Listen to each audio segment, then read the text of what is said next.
పూరా local. Welcome to పూరా local.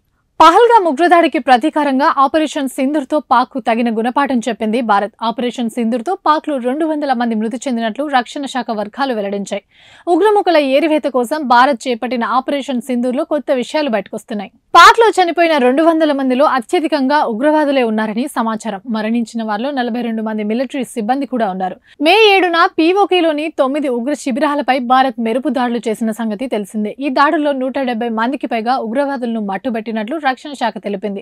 Bahawalpur లోని జైష్ మహమ్మద్ ఉగ్రముఠ ప్రధాన కేంద్రం తీవ్రంగా ధ్వంసమవగా అక్కడే ఎక్కువ మంది ఉగ్రవాదులు హతమైనట్లు రక్షణ శాఖ వర్గాలు పేర్కొన్నాయి. ఈ దాడిలో భారత్ లో 7 జవాన్లు అమరవీరులైనట్లు సదరు వర్గాలు తెలిపాయి.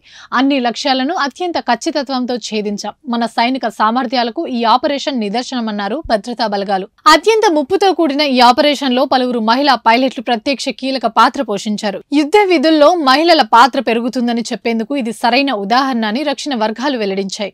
ఇవి ఇప్పటివరకు అప్డేట్స్. మరిన్ని అప్డేట్స్ కోసం చూస్తూనే ఉండండి పూరా లోకల్.